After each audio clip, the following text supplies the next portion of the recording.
A 16-year-old girl was allegedly tortured for days, beaten, suffocated, then dismembered and dumped in a trash bin. And according to police, at least 6 people knew what was going on, but no one called for help. Now, explosive new documents reveal the horrific final days of Miranda Corsette and the 2 suspects who could face execution for her murder.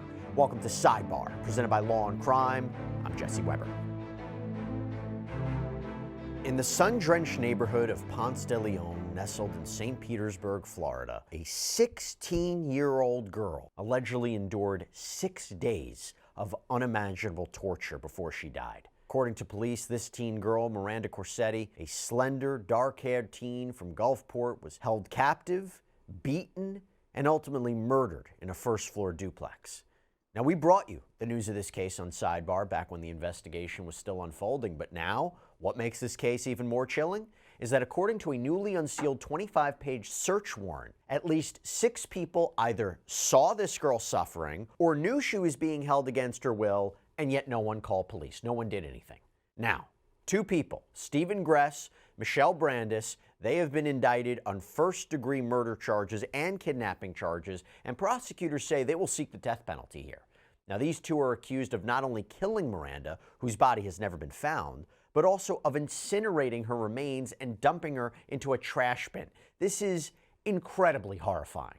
Now, in case you haven't been following this, I'm going to get you up to speed on what you missed. But the last time we brought you this case, authorities did arrest this man, 35-year-old Stephen Gress, along with his girlfriend, 37-year-old Michelle Brandis, for allegedly luring this teen girl that they had interacted with on a dating app to the home, torturing her beyond anything comprehensible. And this included assaulting her over some dispute about a missing piece of jewelry, which we don't really know a whole lot about. We know certain details we'll get into, but the allegations are that they continued to beat her for the next several days before suffocating her and getting rid of her body. St. Petersburg Police Chief Anthony Holloway told reporters of this horrifying ordeal in a press conference following the couple's arrest last month. There was some type of dispute over some missing jewelry. So from the 20th through the 24th, she was beaten and tortured because they could not find this piece of jewelry. We know that sometime there, she was then killed. Mr. Gress placed her body in his car along with his domestic partner, Michelle Brandis, and they drove her to Largo. In Largo, the detectives found evidence that Miranda was dismembered at that location. They then placed her in a car and they drove her down to Ruskin, where they dumped her into a dumpster, and her body is somewhere possibly in a landfill somewhere in that county. Now, it is worth mentioning that Miranda had actually been at the couple's home prior to the day in question. You see, police say she was picked up on February 14th, where she and Gress spent the day together, before he drove her back home. And it was when she returned the very next day, February 15th, that she would never leave again. And while we don't know exactly when Miranda died, police do estimate that she was killed anywhere between February 20th and February 24th. This is according to NDTV. Now, Miranda's grandmother reported her missing on February 24th, and interestingly, she mentioned to the Gulfport police that Miranda was in fact a frequent runaway, but that she'd always return home. And on March 6th, a witness contacted police with a tip, and that is what broke this whole case open. And it led authorities first to Stephen Gress, and Gress was actually already in custody on unrelated charges. He had been arrested for allegedly threatening Brandis during an argument. We'll talk more about that. But as for Michelle Brandis, police didn't really have to go searching very far for her because she ended up turning herself in. And when Gress made his first court appearance, he actually asked the judge why Brandis was not there with him. Where's Michelle Brandis? To your lawyer. Talk to your lawyer. Thank you, everybody.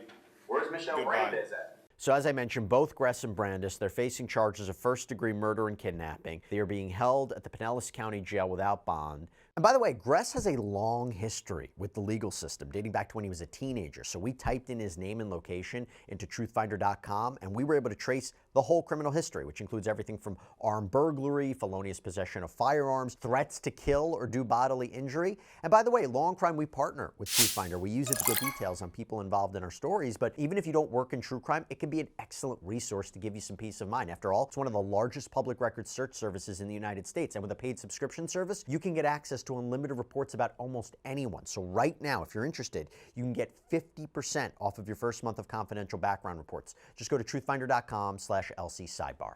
But now we're going to get into these big revelations from this new warrant, but I'm not going to do it alone. I want to bring on a special guest. We're joined once again, friend of the show, Marian Braccia, professor of law at Temple University. Thank you so much for taking the time. I'm just going to start on a human point of view. What do you think about this? Well, Jesse, it's unimaginable, right? For a human being, two human beings to do such vile and cruel things to another human being, especially one as young as the decedent, as the victim in this case. It's just unimaginable. From a legal point of view, if they're prosecuting them and they are seeking the death penalty here, the fact that Miranda's body was never recovered, does that hurt the prosecution's case? What challenges could they have? Talk to us about that. Certainly, it could hurt the prosecution's case. I think the strength here that we see in the information and the discovery that is available is that there were witnesses, that there were people who can identify or who would be able to testify that Miranda had been in their home, had been with them for a certain number of days, that at some point in time the male defendant carried her out, I think covered in a blanket, and transported a body, presumably Miranda's body, to another location to dispose of it. So while there is no physical body to perform an autopsy on or to present photos of in court, there are other circumstantial ways of proving that there had been a life and being, and then it was no longer a life and being after the defendants had done what they did to it. Now this warrant, and I'll get more into the defendants in a second, but this warrant says that 6 people knew what was going on with Miranda. They knew that she was being held captive. They didn't intervene. At least that's my understanding from the warrant and the reporting on it. Does Florida have any laws that could hold bystanders criminally liable for not reporting? Not necessarily that they engaged in the attack on her or tried to cover it up, but look the other way. Right. So it's a question of what we know as what we call Good Samaritan laws and what our responsibilities are as citizens just to each other. I think an argument against charging these bystanders, if you will, these people with knowledge, would be that do we have a duty to all the world to protect everyone else? And of course, there's a philosophy, another line of thought that says, yes, we do. If you know that there is harm being done to another person, especially one who's underage, that yes, you do have a duty to step forward, to at least report. I think what is most troubling about this case is that there were people with more than information that this was happening. There was at least one person who was arguably an eyewitness to it and who had more than a mere presence that Miranda was being held, certainly against her will, and being exposed to this very serious bodily injury and eventual death. Yeah, it's hard to fathom that. It really is. Speaking of which, hard to fathom. When you look at when Gress asks the judge, he's not really supposed to say anything like this, but he goes, "Where's Michelle Brandis at?" during his hearing. What does that tell you? And by the way, could that statement actually be used at trial in any way? So it's a problematic statement, and you're absolutely right that the defendant probably should have been advised not to say anything at that proceeding. As of course you know, and your viewers know, both defendants have a constitutional Fifth Amendment right to remain silent. He was in an official proceeding that was being recorded. Technically, he was not being questioned, so there is no constitutional claim. There's no claim that he was being custodially interrogated. However, that blurred out, while it might be evidence used against him, against Gress, for consciousness of guilt or an acknowledgement that he had engaged with someone else to support the conspiracy charge, the real legally problematic question would be is if that statement is admissible against Brandis. Because there is, again, a constitutional right for her to confront her accusers. And if he is then accusing her of participating in this conspiracy, she would have a right to cross-examine, or her attorneys would have a right to cross-examine that statement. But he has a right to then shut his mouth and not take the stand and submit to cross-examination. So it is a really interesting legal and constitutional question. My inclination would be that it's not usable against Brandis as a non-testifying co-defendant, but that'll be up to the judge in a suppression hearing. That's a really interesting point. I'm glad you brought it up. I didn't even think about that. I am curious, though, when you mentioned Brandis, right? It seems to me, and we'll get a little bit more into this, this could be a situation where each side's pointing the finger at the other, right? You know, he was responsible. I was in fear for my life. Or, no, she was responsible. I didn't have a part in this. And we'll get into what the motivations could have been. But the fact that Brandis turned herself in, does this support her? Obviously, she could still be prosecuted. The death penalty can be on the table. But does it help her potential narrative that I'm just trying to do the right thing here? I was being pressured by Gress. You know, the idea that she turned herself in, what does that tell you? I think it does bode in her favor, to be perfectly honest. I think that whenever there is something given from the defense part in terms of saving on resources, saving on investigative time and effort to locate the wrongdoers or to really investigate what happened in any particular case, there is a certain consideration given to that volunteerism, to that participation, right, that cooperation in the process. And the fact that she, I believe, admitted to what turned out to be a tipster, that she had been involved in a homicide, will certainly come in and be used against her. That is a party statement, and that will be used against her. Will it help her that she did turn herself in and cooperate with authorities? Probably it may. What may also support her is that there seems to be evidence that this was an abusive relationship. There's evidence after the fact that she was being threatened or assaulted by Gress even after this homicide allegedly had taken place. I don't know if she would assert a battered woman's defense. That might be something her team would consider. But there are certain aspects of the relationship between these two defendants that we know of so far that do bode in her favor, I believe. Mm-hmm. I want to get into a little bit more of the details of the case, and I want to get into more of what we're learning from the warrant. So this filing that was reviewed by the Tampa Bay Times, it was submitted by a St. Petersburg police detective to obtain permission. It's a application for a warrant to search the phone of Stephen Gress's mother, and we're going to get into why that is in a second. But within the pages of this affidavit lies what appears to be a meticulously documented account of Miranda's torment and the missed opportunities to save her. Now, I mentioned earlier that there was some kind of dispute over jewelry. It was really about a ring that authorities documented. And well, apparently, according to the accounts of a couple neighbors, Gress actually mentioned this incident to them. One neighbor recounted that Gress said, according to the warrant, "This little bee stole my ring and won't give it back, so I've been beating her A." But these neighbors, they didn't intervene. Now, why exactly? Unclear. But Marian, the warrant sought access to Gress's mother's phone. What's the legal standard that would justify that search, given that she wasn't directly involved in the crime? There is still a warrant. She still has a Fourth Amendment right to privacy in her belongings. But if the police believed or had probable cause at the warrant stage that her phone would have contained incriminating evidence, not necessarily against her, but contained evidence that would go to support this prosecution or would go to further investigate the involvement of Gress, then if a magistrate or if a judge in Florida found that there was probable cause to search that phone, then the warrant was validly issued. The affidavit documents that neighbors heard Gress basically make this confession. Is that hearsay in any way, or could this be admissible?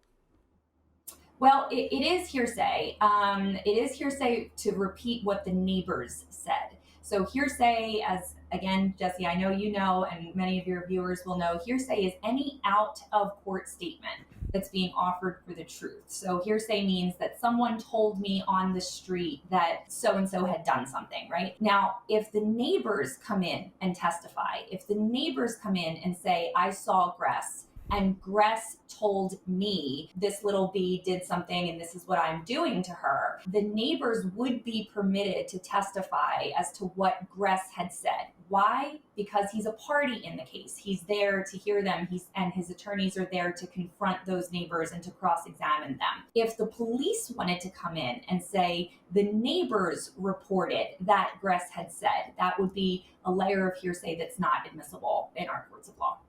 Let me just tell you, and this is why I think you're an incredible educator, that was probably the easiest and simplest and clearest explanation of hearsay I've heard in quite some time. The question is, why did police obtain a warrant to search the phone of Gress's mother, right?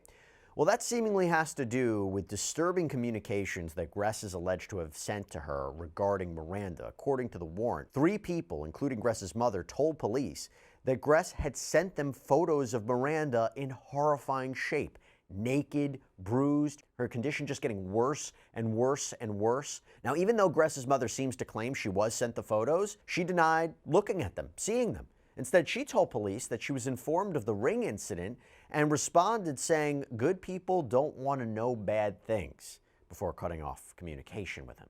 Marian, is that going to be enough to protect the mother, legally speaking? Unfortunately, I'm not seeing so far enough evidence to charge the mother. And this is, my exposure and my expertise is really in Pennsylvania law, but even looking at the Florida statutes, the mother is involved insofar as saying what? I'm shutting down, I'm closing off conversation. Even to consider accomplice liability, even to consider a conspiracy charge, you need participation to some extent in the object of the conspiracy. Mom didn't do anything insofar as helping to dispose of the body. Mom didn't do anything insofar as planning the attacks or assaults. And of course, we are basing all of this knowledge on what's included in the affidavit. If further investigation reveals that there were additional steps or that there was additional involvement on the mother's part, then maybe. But so far, I'm not seeing quite enough to bring mom into the prosecution here. Well, I'll tell you what. Look, the most damning admission, I think, from this warrant actually comes from a woman who lived with Gress and Brandis, who claims that she had once been involved with Gress, but she describes this really volatile, tumultuous household that Gress allegedly dominated through violence, that even beat her and Brandis. And she went on to make even more bizarre claims, including that Gress killed animals that he bought over Craigslist, that this incident with Miranda was not isolated, that he brought other women back to his home that were apparently struggling with homelessness or substances. And as far as what this woman had to say about Miranda, she told police that Gress met Miranda on the dating app Grindr. It's an app that caters to the LGBTQ community, though it's usually geared towards men specifically.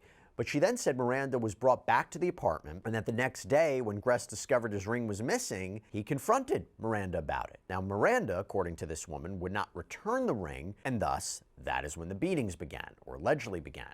And the warrant also mentions that Brandis later told this woman that she discovered the ring in Gress's car, but this woman says she didn't believe Brandis. No, instead, she apparently told police that she believed Brandis had the ring all along and was simply concocting a story that it was stolen in order to get Gress to turn on Miranda. So maybe a jealousy thing. I don't know. And this is important because this woman also claims that Gress wanted an open relationship with Brandis, but that the latter didn't want that kind of arrangement. So for nearly a week, the woman says Gress and Brandis tortured Miranda, described this abuse in horrific detail, and this all came to a head the night of February 23rd, when she claims Brandis wrapped Miranda's head in plastic. Gress allegedly told her not to cover Miranda's nose, but Brandis did anyway, and Miranda suffocated. That's the allegation.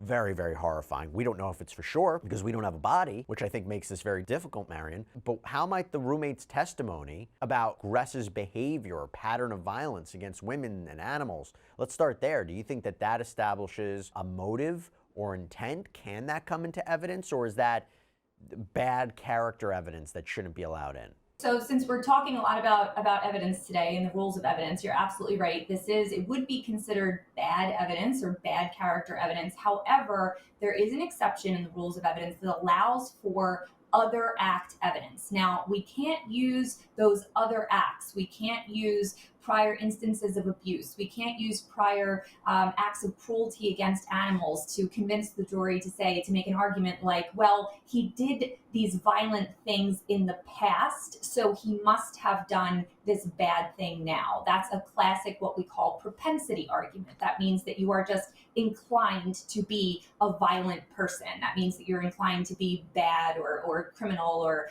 otherwise aggressive.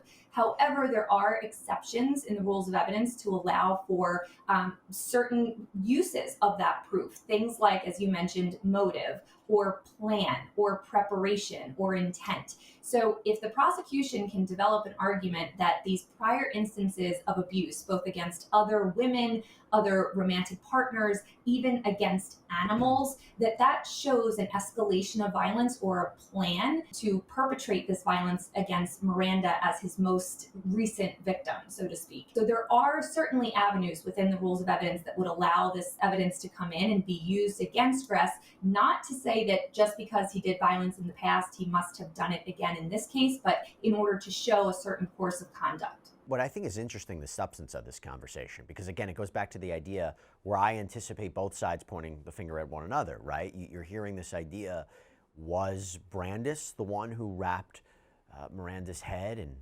wrapped her nose, or was she doing the bidding of Gress because she was in fear for her life? I mean, it seems to me that if this roommate isn't ultimately charged, this roommate's going to be a central figure in what this story is. Absolutely, because there's certainly no other witness there, and unfortunately Miranda cannot testify for herself. And I'm sure it will be revealed also that I believe this roommate went with or admitted to going with Brandis and Gress to dispose of the body. So that's really the only evidence there is of what happened to Miranda after the fact. Let's talk about that, because after Miranda died, this warrant reveals that Gress allegedly carried her body wrapped in a purple blanket to the trunk of his Honda Civic, and then this trio, again, this roommate, then drove to Brandis's mother's house in Largo. Yes, this woman told police she was in fact with Brandis and Gress when they went to allegedly dispose of Miranda's body.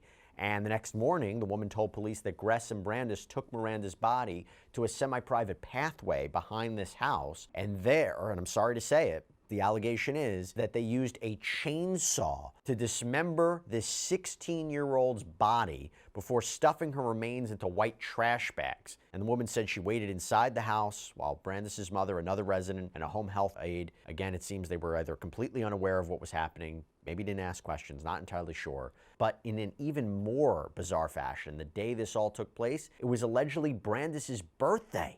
The woman told police that they celebrated by eating Popeye's fried chicken and playing mini golf at the Congo River in Clearwater, all while this was going on. Afterwards, she says that they drove around Tampa Bay searching for a place to dump Miranda's remains. And they settled on a green dumpster in Ruskin near where Gress's grandparents lived. I'm listening to this and I'm thinking to myself, if this is all true, this has to be a death penalty case. And it's not necessarily the jury will agree, but I mean, which aggravating factor do you want to talk about first? Right. Yeah. With of course, with first-degree murder cases, when there are certain aggravators present, like the abuse of a corpse and the dismembering of a body, that would be an aggravating factor that might lead the prosecutors to pursue the death penalty and would be a basis of their argument before the jury. Of course, that would come after the trial. There needs to be a finding beyond a reasonable doubt of guilt on the first-degree murder charge, and then there would be a whole separate proceeding where there would have to be another unanimous verdict to inflict the death penalty by the jury. Now, let me add one more thing. This investigation, it all began with that tip that was supposedly from a man who knew Brandis, told police about what was going on, that he apparently confessed. And after detectives first interviewed Gress on March 6th in the Pinellas County Jail, where he was being held for allegedly threatening Brandis, by the way, with an air-powered harpoon gun during an argument. This is also documented according to the Tampa Bay Times and the warrant. But according to the reporting, Gress showed no reaction when detectives mentioned the murder. But the next day, he apparently made a shocking admission, telling police this was never supposed to happen.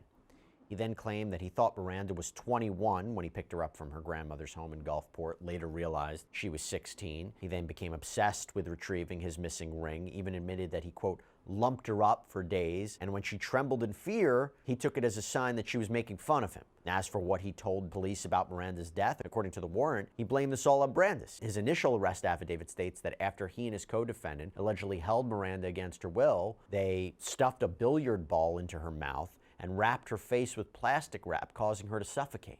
But what the affidavit doesn't say, he claims, is that he tried to poke breathing holes into the plastic wrap, but was too late. And as for the allegations about killing animals, Gress confessed to that, said that he would dispose of them in his apartment's trash bin, but he chillingly admitted that this was an outlet to avoid harming people. Now, Brandis, who turned herself in, according to this filing, played the reverse Uno card, painted Gress as the true monster, talked about being a victim. Before we wrap things up, Marian, his account, again, putting the blame on Brandis. It's hard to know if he's credible. There's parts of it I always wonder, if you're specific or you admit certain things, it makes you more credible in the long run. What do you take away from this? Well, I take away from both of their statements that they might either be intentionally or just inadvertently setting up defenses for themselves. I think we already talked about Brandis potentially setting up a duress defense, setting up a defense that she was under Gress's thumb, that she was under his influence and just doing as she was told as an abused woman. I fear that Gress may also be setting up a guilty but mentally ill defense, because he is admitting that he's had these inclinations to harm, these inclinations even to kill, and he's using animals as an outlet for that. I'm wondering if there will be a psychological or psychiatric test before this case goes anywhere further in the proceedings. I think it's something else that might be a consideration for the defense is that he was arrested with a certain amount of narcotics, especially methamphetamine. As you know, again, first-degree murder is a specific intent crime. There needs to be specific intent to premeditate and to take the life of another human being. And I'm sure that your viewers will not be thrilled to hear this, but intoxication is a defense to specific intent crimes. I'm not saying that the jury will buy that. I'm not saying that jurors or your viewers have to agree with it, but that is legally an available defense. So if he can claim that he was under the influence of drugs or that he wasn't thinking clearly, that would undercut the requirement that he have specific intent to kill. So it sounds like both of these defendants are setting up their defense, and they might have some legs to stand on depending on how their defense teams use this evidence. And as for the possibility of more charges coming down, Pinellas Pasco County State Attorney Bruce Bartlett said the case is still open and there's still a pretty good likelihood of more charges to come.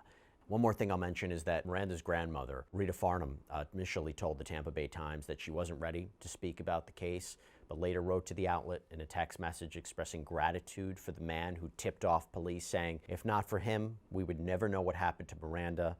My family is very grateful." And one more sad detail about this case, aside from the fact that Miranda was 16 years old, she's leaving behind a 1-year-old child, now in her grandmother's care. Just a really, really sad case. Marian Braccia, thank you so much for taking the time. It was great seeing you, and excellent, excellent analysis. Thank you, Jesse. Great to see you as always. All right, everybody, that's all we have for you right now here on Sidebar. Thank you so much for joining us. And as always, please subscribe on YouTube, Apple Podcasts, Spotify, wherever you get your podcasts. I'm Jesse Weber. I'll speak to you next time.